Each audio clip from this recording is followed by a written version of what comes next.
Vá de resumos. Abordaremos hoje alguns aspectos do processo penal, princípios fundamentais. Identidade física do juiz. No rito do processo penal brasileiro, a gente tem uma regra claríssima no Código de Processo Penal. O magistrado que presidiu a audiência de instrução, aquele que colheu ali, ao vivo, os depoimentos das testemunhas e fez as acariações, é o único que deve proferir a sentença final. Mas qual é o grande porquê dessa regra? O objetivo é simples e direto: garantir que quem vai dar a sentença tenha tido contato direto, físico e visual mesmo com a prova oral. Isso permite ao juiz ter uma percepção muito mais aguçada. Ele capta nuances, reações e hesitações que a leitura fria de um papel jamais conseguiria transmitir. Agora, alerta máximo para essa comparação, porque é exatamente aqui que as bancas armam aquela pegadinha clássica. É absolutamente crucial não confundir o princípio da identidade física do juiz, que acabamos de ver e está aqui à esquerda, com o princípio do juiz natural ou com a ampla defesa, representados à direita. O juiz natural tem a ver com a competência prévia, ou seja, as regras do jogo antes mesmo do processo começar. Já a ampla defesa e o contraditório são, sem dúvida, garantias inegáveis ali na audiência, mas não são elas que definem quem tem a obrigação legal de redigir a sentença. A identidade física está estritamente ligada a esse dever de julgar por parte de quem produziu a prova oral. Memorizar essa diferença é garantir pontos preciosos na prova. Limites da condução coercitiva. Vamos a uma declaração de extremo impacto. O Supremo Tribunal Federal definiu balizas super rígidas sobre o uso da força do Estado para levar o investigado até a autoridade. O entendimento hoje, já consolidado e pacífico, é que a condução coercitiva, especificamente para fins de interrogatório, é inconstitucional, não tem margem para dúvida. E a razão jurídica para isso é cristalina. Forçar o interrogatório viola de frente o direito à não autoincriminação e aquele sagrado direito de permanecer calado. O Estado simplesmente não pode usar o braço forte da polícia para arrastar uma pessoa com o intuito de extrair palavras dela. E a lógica jurídica nos traz uma distinção prática que despenca em provas. À esquerda, temos o ato inválido, a condução forçada para o interrogatório, que, como vimos, gera nulidade absoluta. Já à direita, temos um ato perfeitamente válido, a condução para fins de reconhecimento pessoal.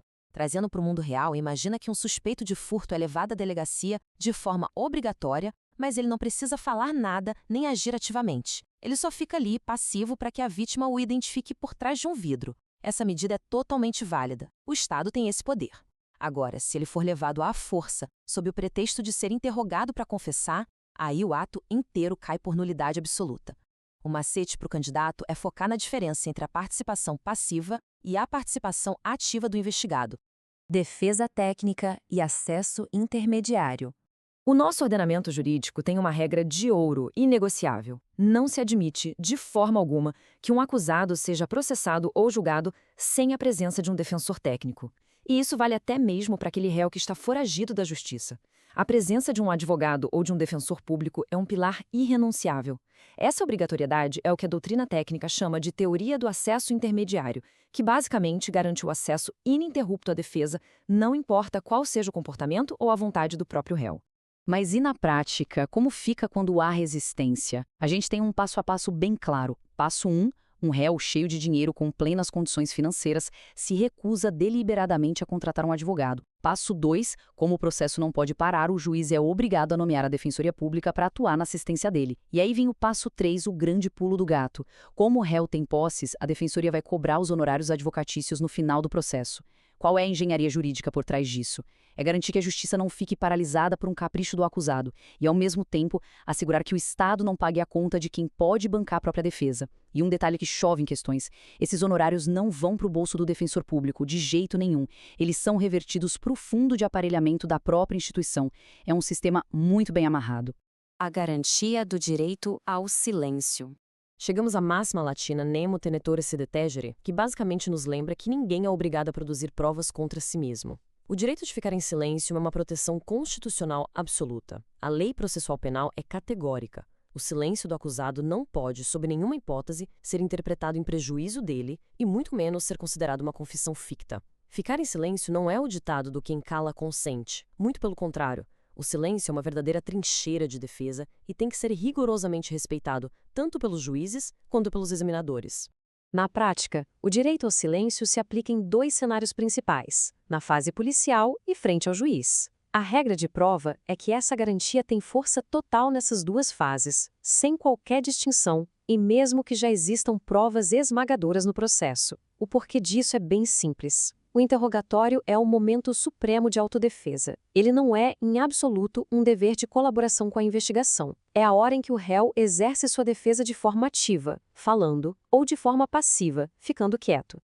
Portanto, o ponto vital aqui é entender que o silêncio jamais vai servir como um atalho probatório. Essa proibição existe justamente para impedir que o órgão acusador use a falta de respostas para reforçar provas que são fracas por si só. Pensa num cenário real de tribunal. Um promotor de justiça não pode virar para o juiz e dizer que o réu é culpado com o argumento de se fosse inocente ele teria se explicado. De jeito nenhum, o ônus da prova é sempre da acusação, e o silêncio é um direito intocável que não inverte esse ônus em hipótese alguma. Natureza e forma do inquérito policial. O inquérito policial tem características muito bem definidas que são de memorização obrigatória. Ele é um procedimento administrativo e informativo, focado em colher elementos de autoria e materialidade. Tudo, absolutamente tudo, tem que ser documentado e reduzido a escrito, garantindo aquele controle legal necessário. E, preste bem atenção, ele é um procedimento inquisitivo. Como não tem natureza jurisdicional, a falta de um contraditório pleno lá na delegacia não gera nenhuma nulidade para o futuro processo penal judicial. A investigação é só o momento de juntar as peças iniciais, não é a hora de debater teses jurídicas com a defesa.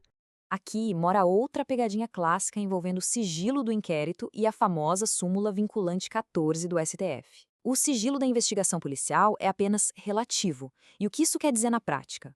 Quer dizer que o sigilo serve única e exclusivamente para proteger as diligências que ainda estão em andamento.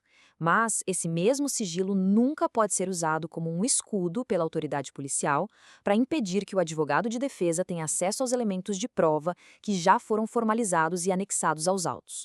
Tudo que já está no papel, documentado, é de acesso irrestrito e amplo pela defesa técnica. Para fechar, fica uma reflexão fundamental. Como identificar com rapidez e precisão esses limites sutis e essas causas de nulidade na prática? O segredo de um aprendizado de alto rendimento no processo penal não é apenas decorar a letra fria da lei, mas sim buscar incansavelmente a razão jurídica, o porquê por trás de cada regra. Como a gente domina essa lógica de proteção constitucional aliada à eficiência processual, acertar até as questões mais difíceis vira uma consequência natural. Foca nos detalhes e até a próxima análise.